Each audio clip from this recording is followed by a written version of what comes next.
Good afternoon, everyone. Good afternoon. Thank you very much. I'm going to be making a statement and then take a few questions on the state of the police reforms in Kenya.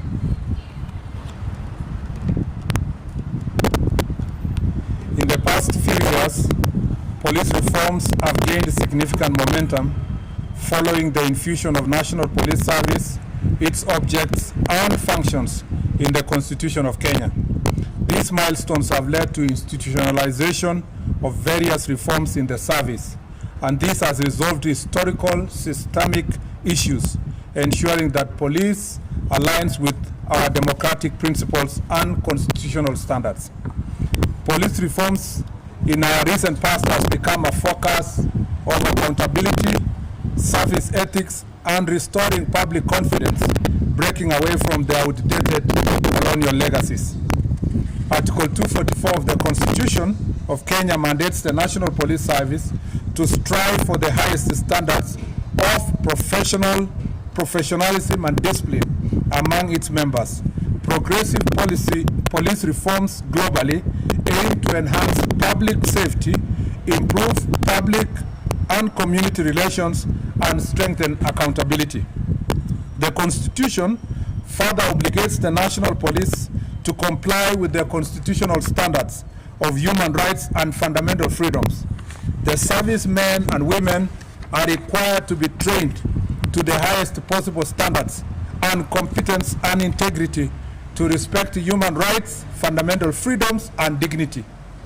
Undoubtedly, the officers have committed themselves to their professional duty, and we have a tremendous improvement of policing in our country today because of these continuous reforms. We therefore applaud the personnel that have committed themselves to constitutional obligation of ensuring highest standards of professionalism and discipline. We condole with the families of those officers who have lost their lives in the line of duty. Regrettably, in the last 10 years, we have lost over 600 police officers directly in the line of duty while working to secure our country, to combat crime, and in enforcement of law and order, including during public protests. The strength and sustained growth of our nation could not have been possible without the brave, selfless, and dedicated service of our gallant security officers. Their commitment and sacrifice have been instrumental in ensuring the safety and stability we enjoy today. Nevertheless, we continue to face immense challenges in our pursuit of ideals enshrined in Article 244 of our Constitution. These challenges compel us to relentlessly strive for legal, institutional, and constitutional reforms aimed at enhancing the quality and the effectiveness of our police service. The Kriegler report laid a foundation towards police reforms in Kenya. Unfortunately, despite this well-intentioned framework and constitutional backing, meaningful reforms have stalled. Key challenges such as the limited operational independence, inadequate resourcing, and increased cases of police brutality and impunity have reversed much of the initial gain.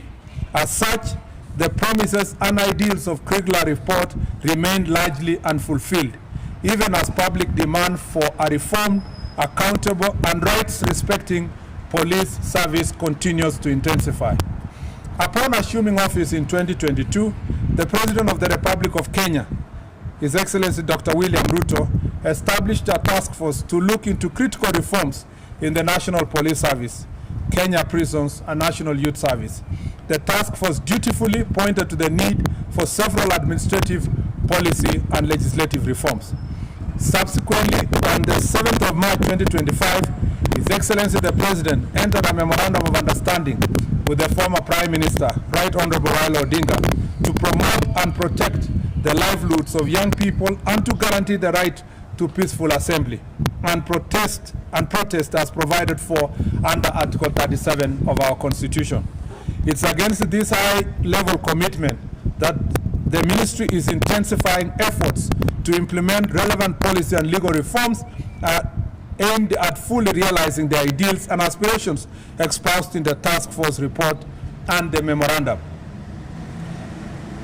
These reforms also come at the backdrop of President's decision to ensure for the first time in the history of Kenya that the National Police Service operates independently with its independent accounting officer. To further pursuit of recommendations made by the task force, a technical committee on review and development of administrative, policy and legislative reforms was formed on the 23rd of August 2024. The technical committee, through the various joint secretaries, held consultative forums with the primary stakeholders. Through these consultations and the proposals submitted to the committee, the following draft bills and new legislation were deployed. The National Police Service Commission Act Amendment Bill to provide for a more robust and independent police commission. The National Police Service Act Amendment Bill to provide for improved working conditions, salaries, terms of service of the police officers. Further, to address issues of political interference, corruption, inadequate training, and structural challenges within the service. 3, Independent Policing Oversight Authority Amendment Bill to provide for further legislative framework, strengthening of IPOA to undertake its constitutional mandate. And then 4, the National Youth Service Amendment Bill to address wider strengthening of NYS with respect to logistical mobility and equipment. 5, Public Order Act Amendment Bill to provide for better management and enforcement of public law and order in the exercise of right of assembly, demonstrations, picketing and petition under Article 37 of the Constitution. The National Forensic Science Laboratory Authority Bill to provide for further support on the modernization efforts, including establishment of a National Forensic Laboratory to create 10 specialized units to handle different aspects of forensic science. The National Police Service Veterans and Fallen Heroes Bill to address various aspects of welfare of the veterans and the support system for families of the fallen soldiers. All these bills are in the final stage before they can be presented before Cabinet and then tabled in National Assembly and the Senate. As highlighted, it was not always the norm for the police that the police were held accountable for the actions in extrajudicial cases of police brutality. Post the 2010 Constitution, we have had remarkable accountability framework that have led to the punishment of police officers, such as in William Kimani murder in 2016, where 3 police officers were convicted of death for the murder of human rights lawyer Willie Kimani, his client Josephat Mwendwa, and their driver Joseph Muiruri. B, Baby Samantha Pendo case of 2017, where 4 police officers were charged with the murder of 6-month-old baby Samantha Pendo, who was killed during post-election protests in Kisumu in 2017. 3, Martin Koome murder of 2013, where police officer at the rank of an OCS was found guilty and sentenced to death for torturing a suspect to death inside a cell. Among many other instances that the police have been dealt with, family for breach of law and the Constitution. Although we have experienced worse incidents in the past, the progressive nature of our law and policy will soon make such occurrences rare in our country. Incidents such as bodies being dumped in Yala River, the case of Indian nationals killed in a container at police station, cases of abductions, incarcerations, detention without trial, and recently the death of Mr. Albert Ojwang, while in the hands of police, among others, must be punished by law, and those involved will soon be held accountable. Globally, countries have made significant strides in attaining police reforms. Instances such as public outcry, social movements, and specific instances of violence or misconduct have led to significant and relatable scenarios of police reforms. As a government, we are duty-bound to uphold the highest possible standards in safeguarding the security and well-being of the people of Kenya. As the Cabinet Secretary responsible for internal security, I have initiated a program dubbed Usalama as a proactive mission to engage Kenyans and the security organs in formulating priority areas of reform and enforcement of law. Our goals remain delivery of professional, accountable, and citizen-centered policing that meets the aspirations of our Constitution. To realize these objectives, the Ministry of Interior and National Administration remains firmly committed to pursuing reforms through adherence to the Constitution, continuous legislation, policy and administrative reforms, and adoption of international best practices. Upon consultation and introspection of the past and current incidents of police excesses, and in the aspiration of fulfillment of constitutional standards under Article 244, I have today directed the implementation of the following policy reforms framework in the National Police Service. First, CCTV surveillance. It shall be mandatory to equip police stations with CCTV surveillance to enhance transparency and accountability. All the police stations currently standing at 1,209 shall have CCTV surveillance within the next 2 years. We shall be making proposals to Parliament to enact laws that criminalize tampering with CCTV cameras.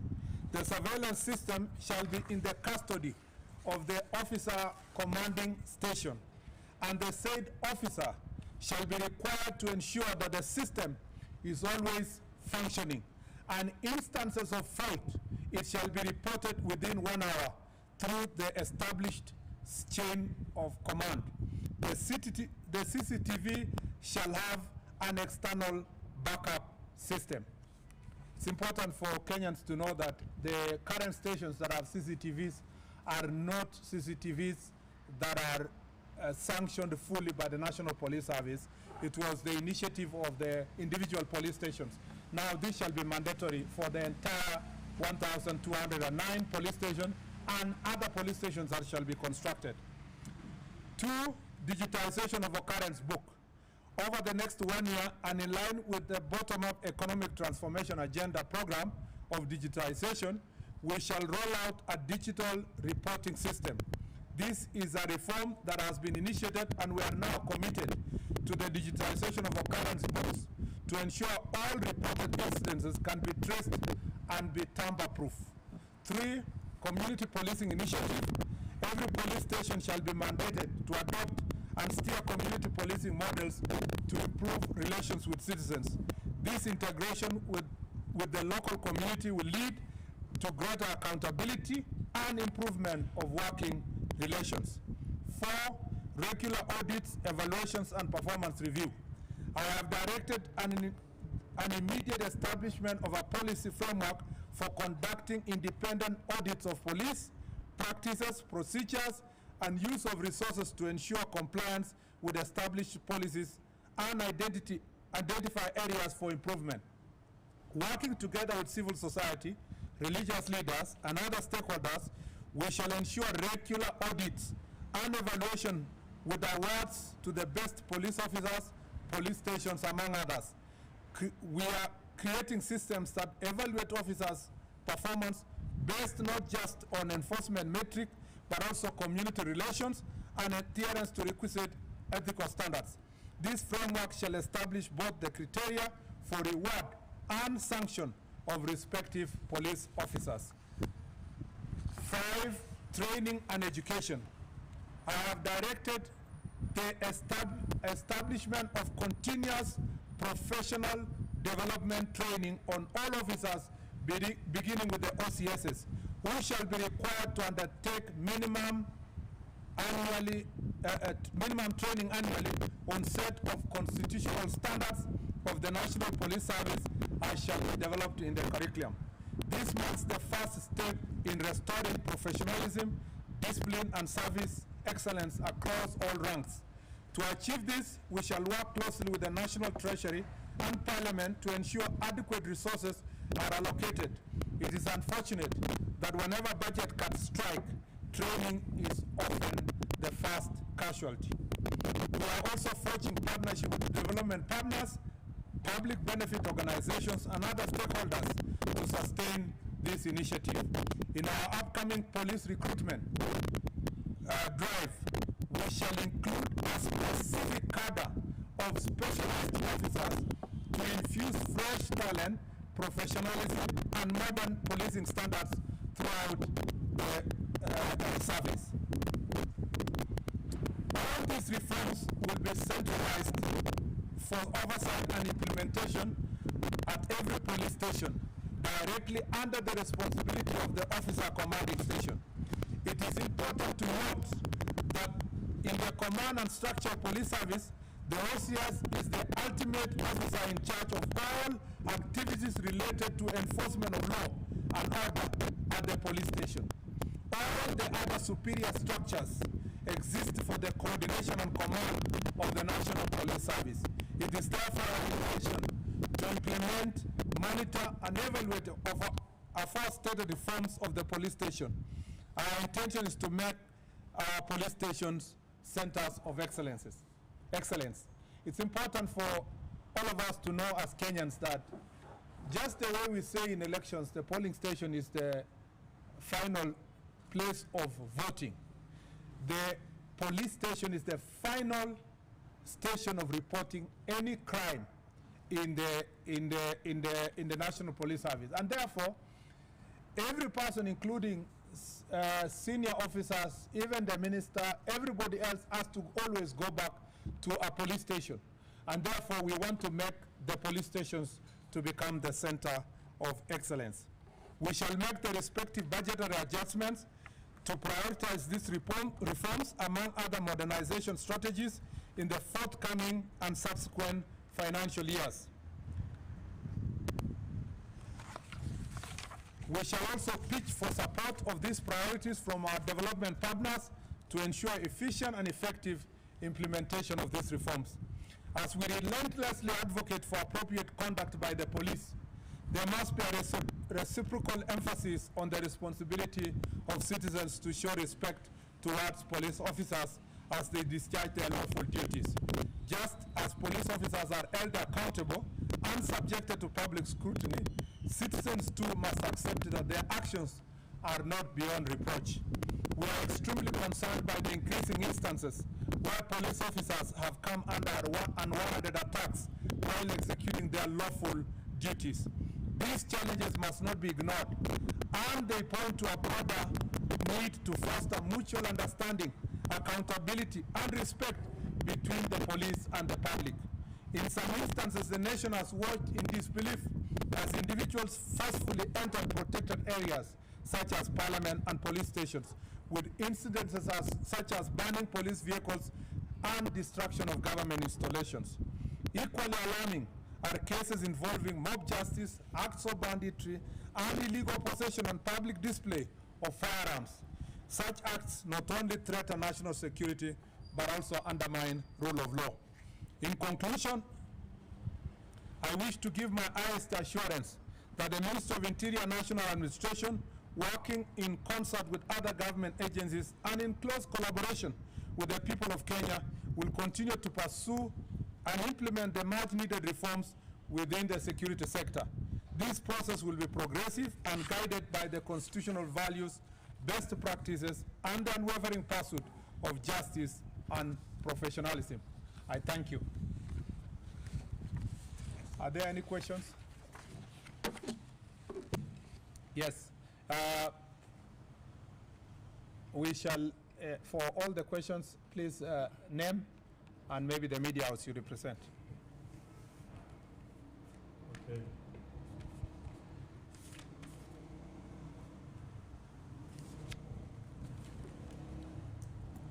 Yeah, Waziri. My name is Sydney Chazima from TV47. And my question goes to what you've just mentioned right now.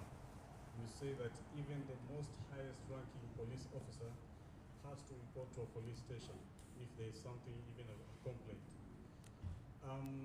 in the run-up to the death of Albert Ojwang, we've heard that the DIG Lagat had a complaint about it. We would like to know which police station he reported to, if there's an OB, and if it is the DCI, was it documented or just a word of mouth? Then, secondly, finishing. What was the complaint about? We have not been able to trace the comment or even screenshot of what Albert was being accused of. And finally, I would ask if there's an inventory of how many tenders of weapons that the government has entered into since 2023. Now that there's a complaint that weapons from Kenya have made their way to neighboring countries. Thank you. So we'll just take one question from each so that you allow others to also ask questions. Yes, I will take 3 questions at a go. Jina langu ni Laban Shabani kutoka NTV. Bwana Waziri, umetaja kwamba pia maafisa wa polisi wamefariki wakiwa kazini. Lipo suala la wajane wakifuata pensheni. Kwa hivyo yapo malalamishi kuhusu wajane wa maafisa wa polisi ambao wamekwisha fariki ama wamekwisha staafu ambao wanafuata pensheni ila hawapati. Asante. Yes.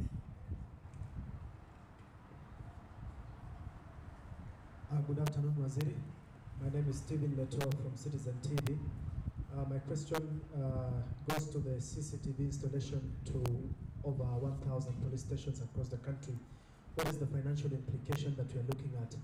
And if we are talking of development partners, who are these development partners that we want to delegate a primary duty of installing CCTVs in the police stations in the country? Thank you.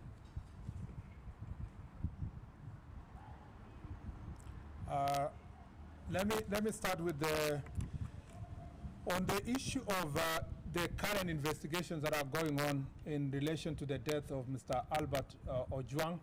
I would rather leave that issue to the Independent Policing Oversight Authority, for the simple reason that I am aware that they are making progress insofar as the investigation is concerned, and they will be going ahead to provide an update to the public. During that press conference, if they call the media houses, and I suspect they will do so, it would be the best venue for us to interrogate the issues. But also just to make sure that we do, using our office, we don't interfere with the investigations. As you can see what's going on in court, I would respectfully request you, because of the circumstances under which these investigations are ongoing, that we let that pass and wait for the process as it's going on in Parliament. It's also important to note that some of the issues you raised, including what was the complaint, what was the nature of the complaint, had already been answered by the IG and the DCI in the Senate. And some of those comments were on record in the Senate. And therefore, because of the advancement of the investigations, I'd rather leave it to that position. On the issue of, on the question of tender for security, I think first of all, as the Republic of Kenya, we cannot stand here or at the ministry or even IG, you will never get that information you are looking for, where you stand and come and say, we have this number of ammunitions or we have this number of this. It's not possible for any country in the world to go and announce this publicly to any person, because that is a highly classified security issue. However, I know where you are going.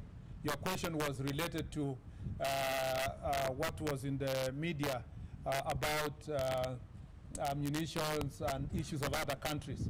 I think my responsibility is issues related to internal security. That's why it's called Minister of Interior.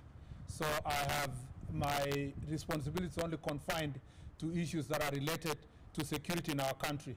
Other issues that are happening between Kenya and neighboring countries or other parts of the country are better addressed through foreign affairs, not internal issues. I'm confined within the boundaries of our country insofar as issues of security is concerned. On the issue of swali nzuri limeulizwa na Laban kuhusiana na pensheni ya maaskari wetu. Ninajua ya kwamba kumekuwa na shida, si kwa upande wa askari peke yake, lakini public service wote wakijaribu kupata budget ya kuhakikisha inalipa mambo ya pensheni.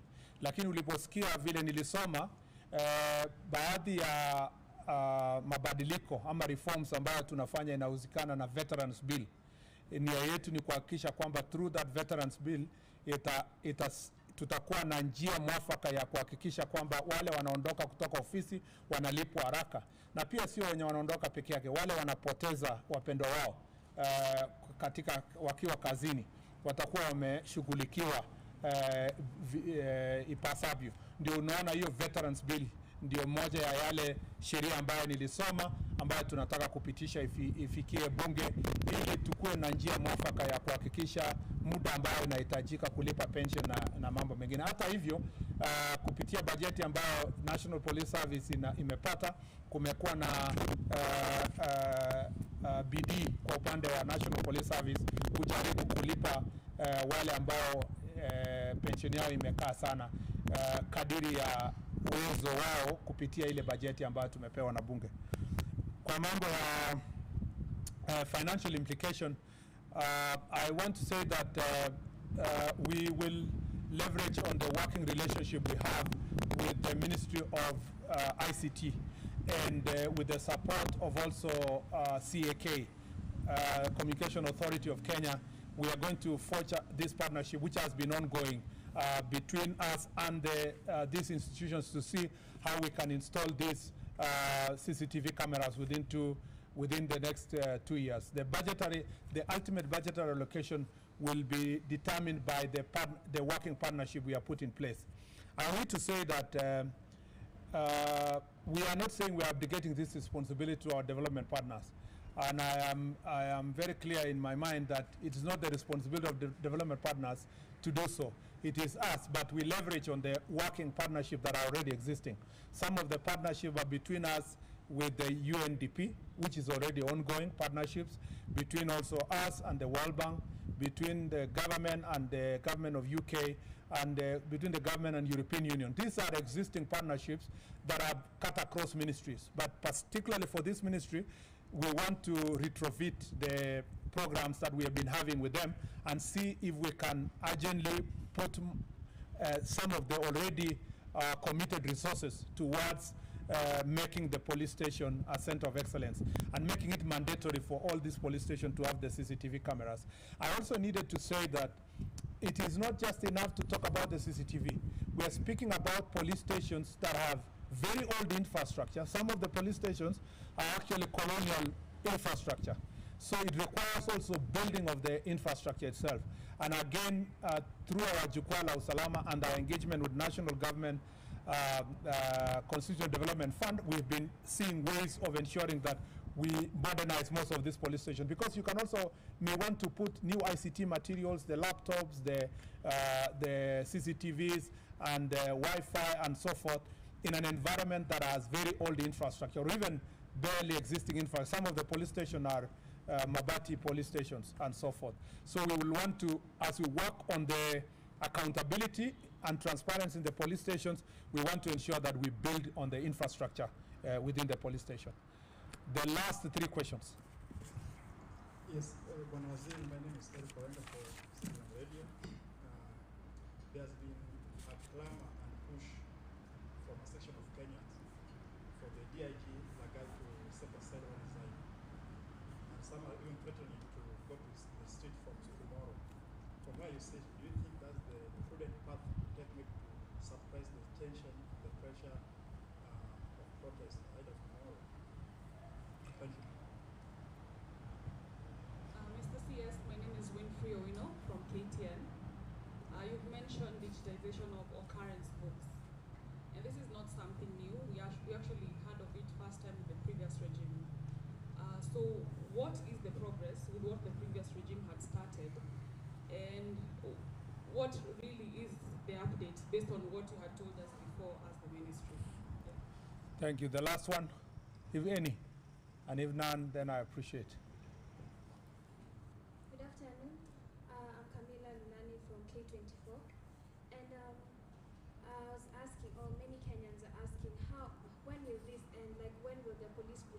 end, so that Kenyans can have trust in the police with their lives, with certain issues that they may be going through. Can we believe that the police will take care of us?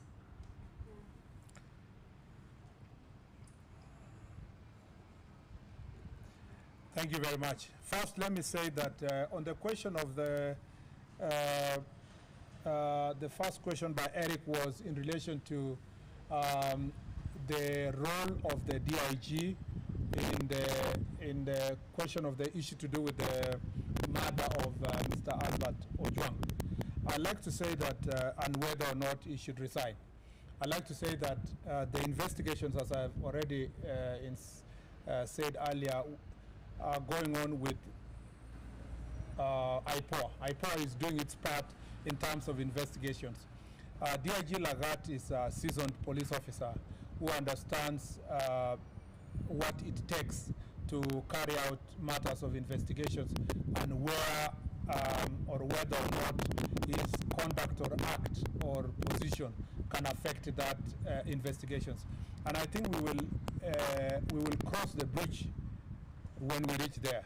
When there is a closer relationship between the investigation that IPOA is doing and what he considers to be an interference, I think we will cross that bridge when we reach there. At the moment, let's leave the IPOA to do its part, but also the DIG himself to assess the extent of his involvement based on the investigations that are going, or his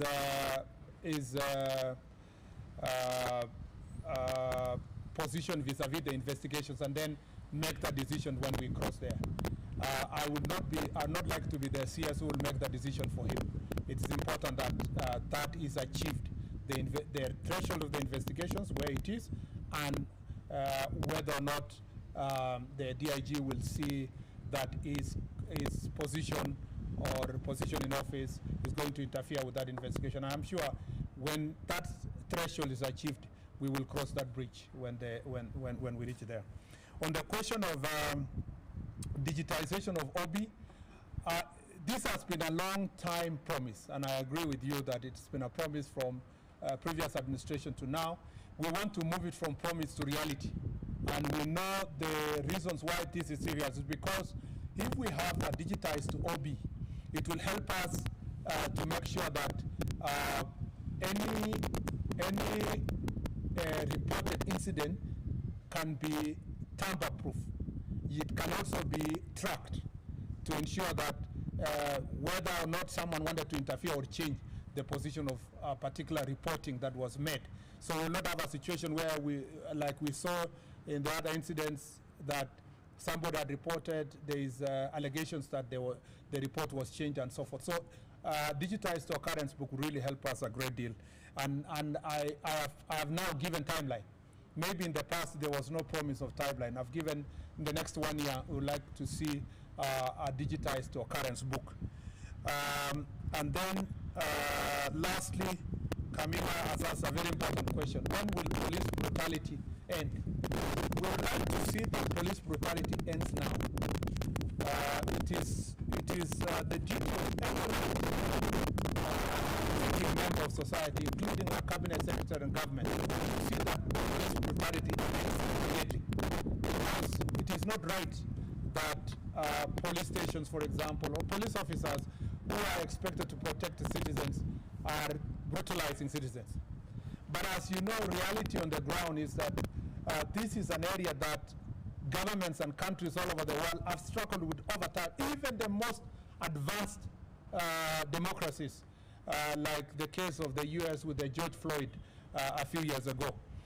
But very conscious societies will ensure that when an incident happens like the one for Mr. Albert Ojwang, you don't, as unfortunate as it is, you don't allow that incident to be part of the statistics.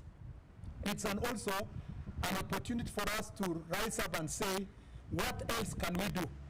Like in the instance that we have proposed here, what else can we do to make the police station safe in respect and honor of those who have suffered, like the case of Albert Ojwang? That way, we can put meaningful, we can have meaningful results based on the otherwise negative and terrible incident. We can be able to turn around and say, so that doesn't happen to any other citizen, this is an opportunity again to up our game in terms of reform. But if you ask me, this is an area that is long overdue. But as I read in my statement, we've made significant improvement from 2010 when we promulgated our new constitution, and we can do even far much more. But I also need to ask our citizens that we need to support each other. We need to support the police officers. If you are, like the case that happened the other day, somebody's outrightly assaulting a police officer, you know, insulting a police officer, provoking. You are holding a machete, you know, you saw the case of Nakuru, someone having a panga and showing directly to the police officer. And we are all as Kenyans not enraged as if a police officer has shown or pointed a gun to a civilian. It should apply both ways. And I request you in the media, please stop profiling criminals and calling them protesters. I saw in one of the media houses the other day, somebody's announcing saying, oh yeah, some of the protesters have burned vehicles, some of the protesters have looted. How do you still give them a constitutional status of Article 37? Protesters are expected to be civilized people who are making a statement, not the ones who are burning vehicles, looting shops, attacking civilians, throwing stones at the police officer, burning police vehicles. We have very few police vehicles, but many of them have been burned in this instance. Burning a police station, invading parliament. I am yet to see a media house that calls out all those who invaded parliament. In any civilized society in the world, anybody who invaded parliament would have been called a terrorist, straight, in many countries. But here in Kenya, we are still saying peaceful protesters invaded parliament. How can invasion and peaceful survive in one sentence? Must we look our conscience now? You're seeing protests in other parts of the world, people marching peacefully along streets and making statements. And that's why part of the law that we are proposing for government give people the space to do protests in an environment that is peaceful and that is respect constitutional responsibility of every one of us. Asanteni sana. God bless you very much.